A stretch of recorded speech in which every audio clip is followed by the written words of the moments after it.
What the hell? What the hell? What the hell? What the hell? What the hell? What the hell? What the hell? What the hell?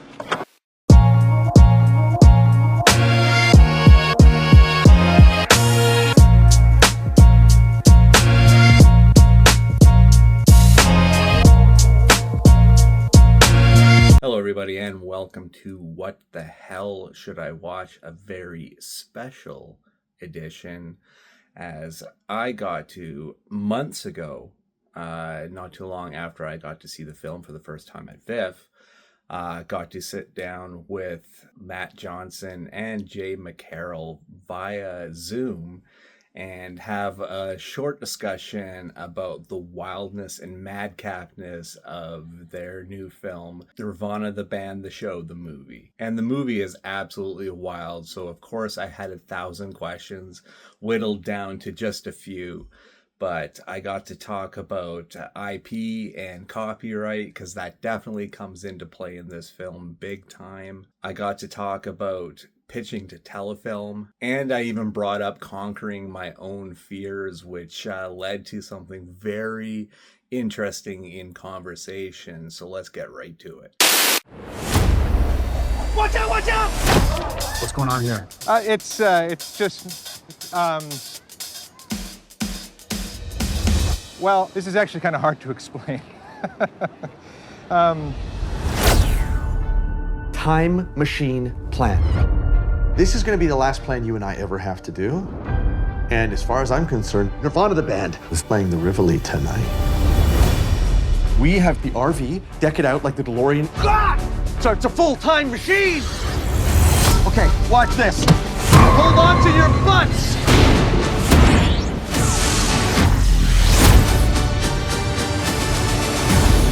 The time machine worked, and we are in 2008. Oh my God. Matt, it's 2008. I told you! Now it's a holiday! Real goths. We are trapped. How can we use this to get a show at the Rivoli? No, that's secondary now. This could have insane ramifications. Oh, Richard. You really f***ed us up. I did not do anything. I see. You're like, work's done for the day. We've done too much. It's time to play. I'm like Teen Wolf, a little bit, right? Now it's a holiday! No! Come check us out at the Rivoli later. Do you have a show at the Rivoli? We could be playing any day. Right off the bat, they're gonna ask for an encore.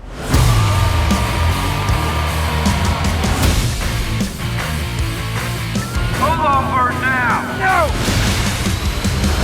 No! Ladies and gentlemen, you're probably wondering who we are. We are Nirvana the band. If you're watching this in theaters, thank your lucky stars. Hey guys, how you doing? Good, how are you? Really good, really good. Been looking forward to talking to you guys because this film, your film, is like my favorite comedy of 2025, easily, like without a shadow of a doubt. And I know we're talking in the future right now because it's supposed to be February when I'm supposed to be releasing this, so it sounds kind of weird, but it.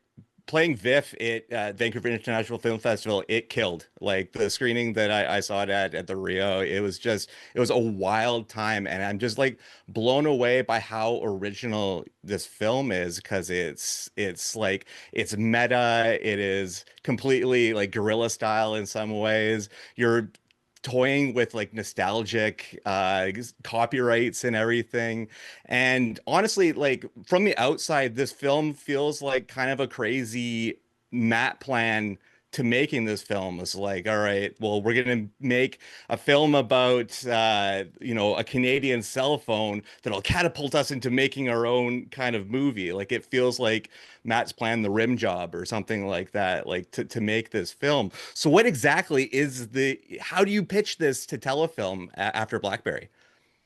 I have heard this now from so many people about all my movies, where they all seem like plans that are impossible pitched by Matt. So this is an interesting.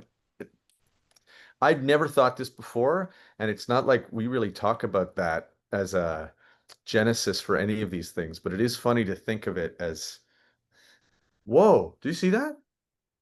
Is our Mhm. background fuzzy? Is that why it happened like this? Oh. No, no, no, no, no, no. Yeah, no, never mind. It's sharp. The great news is that within Canada, we don't really pitch anything to anybody. I think that as soon as one of the big creative um, walls that all young people will hit is that a lot of movies are not pitchable. And Mhm. that as soon as you start pitching it, it actually loses some of its magic. It's like trying to hold something very fragile in a tight grasp. Mhm. You Mhm. just can't. And that's kind of what pitches do. Like you're forced to synthesize whatever the thing is into a digestible, direct, broadly communicable paragraph or something. Mhm. And so because like well, I'm trying to think of the last time I had to pitch a I don't think I've ever pitched a movie that got made. Mhm. I've pitched things before, but this was not pitched. What's great about this is that it's really just a group of people that are all friends, kind of Yeah. pitching it to one another. Very using your metaphor of like it's a Nirvana the band plan, where it's not like it needs to make sense. When you hear it's almost like it's just an energy, and then over the course of months and sometimes years, it develops into a finished project. And Right. Telefilm, they deserve their credit that they were satisfied making this movie, and their Canadian distributor Elevation both were like, yes, we'll finance this movie Mhm. without really you having a worked out pitch. Because we Right. didn't. We just knew we were going to make a Nirvana the band movie. Originally, it was going to be a big road trip movie, and it's changed so much since then. And that only worked because it wasn't dependent on a pitch that made Mhm. sense. Yeah. Is it more like telefilm, like what you got? No, no, I went to them and said I want to make a Nirvana the band movie. Mhm. Um, I think I think in Canada it's almost seen as though, yeah, like I could do whatever I wanted, but that's only because the budget of the movie was so low that they were willing to uh, do this with us. Because it is quite risky, like making a movie with no script where anything could happen. Yeah. Yeah, that's mm. Well, yeah, it's an extremely risky proposition. Well, I mean, speaking of risk, when does the film evolve from the road trip to being the time travel story? Like, In time or while we were shooting it? yeah, like in development of the story, like when did it change from a road trip When we to got back from the road trip and Kurt and Bobby, the editors, showed us kind of their first best effort at what this movie could look like, and we all like resoundingly felt that it was like way too small to be a movie. There was a moment when we were watching it back, and we were all in the upper floor of the house that we shot the movie in, and it was like our screening room and sort of hangout writers' room. And we, for the whole time we were on the road for a month shooting the movie, we were kind of writing it as we went along, and we kept iterating on it and trying to figure out how to build, our parachute as we were falling, type of thing. yeah. Because oftentimes we do like to sort of just throw ourselves into the world and start shooting and work with the natural occurrences of what happens. But we came back with sort of half of a movie, and yeah, it felt very Maybe not small. even. Maybe not even. I think we probably by the end of that trip we'd probably shot a quarter or a fifth of it, but that Oh, was enough wow. to know. It was enough to know. And it just did feel small because we realized we did have an opportunity that this movie would likely be having at least some time on the big screen. And all of a sudden, going from TV to thinking about a big screen, your scope changes for what sort of you picture the audience being sort of ready to enjoy and to sort of get excited by. So we sort of just almost in a moment of like vulnerability, we kind of just indulged ourselves with something we rarely did when we wrote the TV show, which was like a really high concept Mhm. plot, like time travel, something that we kind of shied away from in like the TV series because it just seemed way too high concept, but we just sort of really clicked and the whole story came together very quickly. and we stuck to it the whole time. Like it just became so structurally intact in the sort of skeleton way that we just got so excited by it that it just became the movie. We just knew that's what we were going to make. You know, I can tell you, Steve, why things like this were so they were scared to approach. You remember? Have you seen the whole TV show? Yes. Yeah. You remember the episode where there's the bank robbery? Mm-hmm. This was a really big, like this was that version of like what we did with the movie as an episode of television. It was so big. It was like breaking kind of the laws of reasonability in the way that the show just never did. It's we were really, really worried when we made that episode of the show because we thought that it was going to pierce the veil of everything is real and this is a show shot in the real world. And I think that this movie, the first fear was that exact same thing. Like so much of what we do is all with real people, all in the real world, and it's plausible. Like the only two people who are kind of out to lunch or who are pretend are Matt and Jay.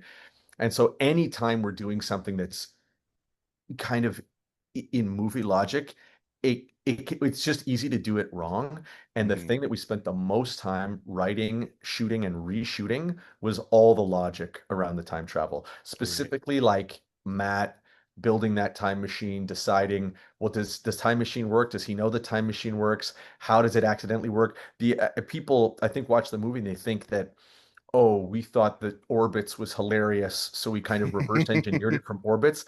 Orbits saved us. We had well, I don't even know why Orbits got brought up, but we were like, oh, maybe it's like an error where a drink falls on it. Like it was like, although it all seems ludicrous when you watch the movie, like those little details, those are the foundation of logic in the movie that makes it bearable to us so that we can tell a story this way and still have it seem like it's happening in the real world. Right.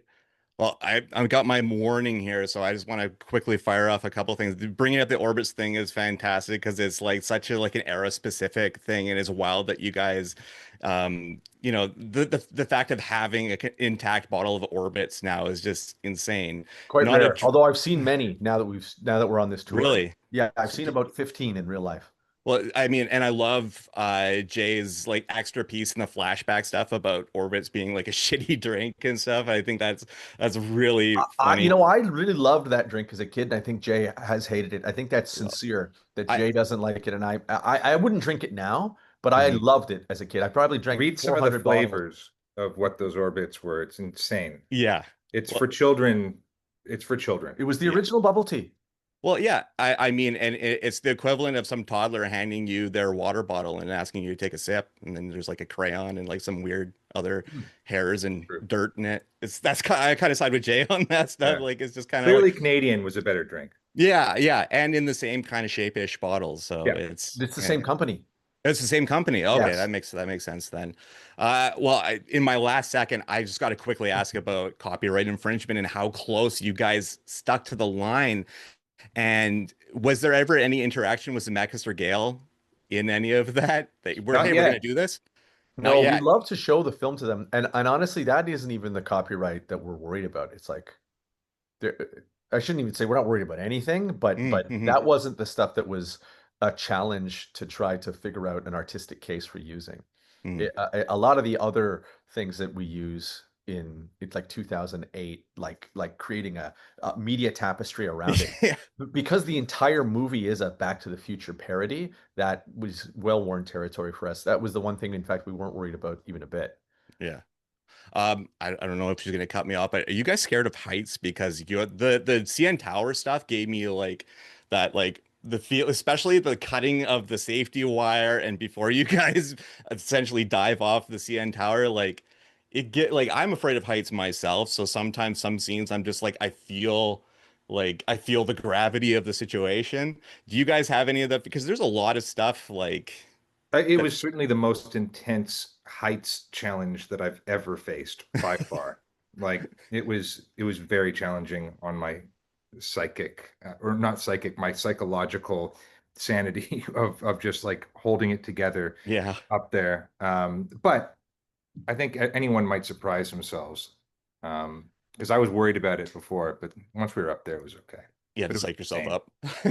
It's Just nice seeing Toronto from that high a height. I think bet. everybody should do it. Yeah, I would love to do it. I'm scared of heights, and it would be like a real push through, like breakthrough moment in my life, probably. But I don't think I'm there yet. Well, come to Toronto. Make a movie on it. I've never been, so I would love to come to Toronto. Steve, you come to TIFF next year. Yeah, I would love to. We'll go do the edge walk together. Yes, yes. And I'm thanks in. for saying I'm all those things about the movie. Really appreciate that. Of course, yeah. Like it's my favorite movie. My daughter was supposed to. She does my show with me. She was supposed to be on the show, doing the interview. She couldn't make it, but that was her first Matt Johnson movie. So she's immediate fan. So and it was her. You tell her I said hi. I will do. I will do. And we have a mutual because I'm kind of internet buddies with Jay Baruchel as well. So good. Yeah, he's a good wonderful man. young man. Oh, he's Thanks. awesome. Thanks so much, Steve. Thank you so much. Thanks, guys, for giving me your time. I appreciate it. But that brings us to a close here. You can find me on Twitter, Instagram, Letterboxd, Threads, and Blue Sky at the Stevel Dead. You can find me on Letterboxd at HoneyBunChloe. You can also find all of the episodes for this show on stevestebbing.ca or go to the YouTube page and please like and subscribe. You can also find us on shiftheads.ca. You can hear me a few different places. First, on After the Credits with Marina, Bill, and Melissa. You can find those episodes at atcpod.ca. You can also hear me on Tremble, the Horror Podcast with Kurt and Taylor. You can find those episodes at 3angrynerds.com. And you can also hear me now on Kelowna's AM 1150 every Friday just after the 8:30 news break. And you can also hear me on Shane Hewitt and the Night Shift, Friday nights at 8 p.m. Eastern Time on Toronto's News Talk 1010, found on the iHeartRadio network. You can also get all of those episodes wherever you get your favorite podcast. And that does it for us. We've emptied out our list for this week. So until next week, bye-bye.